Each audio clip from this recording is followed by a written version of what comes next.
అర్ధరాత్రి ఊటీ అడవి రోడ్డులో ఒక ప్రైవేట్ బస్సు వెళ్తోంది. ఆ బస్సులో అర్జున్ అనే యువకుడు కూడా ఉన్నాడు. మధ్యలో ఒక పాడుబడిన టీ స్టాల్ దగ్గర బస్సు ఆగింది. ఒక ముసలమ్మ అర్జున్కి దగ్గరగా వచ్చి చెప్పింది, చివరి ప్రయాణికుడిని బస్సులోకి ఎక్కనివ్వకు.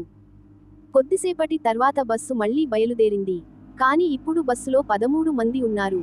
చివరి సీట్లో నల్ల రెయిన్కోట్ వేసుకున్న ఒక వ్యక్తి కూర్చున్నాడు. అతని టికెట్ రికార్డుల్లో లేదు. అప్పుడే బస్సు రేడియో స్వయంగా ఆన్ అయింది. ఈ రాత్రి మీలో ఒకరు చనిపోతారు. ప్రయాణికులు భయంతో వణికిపోయారు.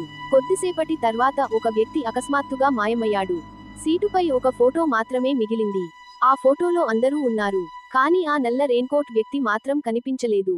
డ్రైవర్ నిజం చెప్పాడు. 10 సంవత్సరాల క్రితం ఇదే బస్సు ప్రమాదానికి గురైంది. 13 మంది చనిపోయారు. అప్పుడే బస్సు బయట వర్షంలో నిలబడి కనిపించాడు ఆ వ్యక్తి. అతని వెనుక 13 ఆత్మలు. చివరికి అర్జున్ ప్రమాదం వెనుక దాగిన నిజాన్ని బయటపెట్టాడు. వర్షం ఆగిపోయింది. ఆ ఆత్మలు మాయమయ్యాయి. కానీ ఉదయం అర్జున్ సూట్కేస్లో ఒక కొత్త ఫోటో కనిపించింది.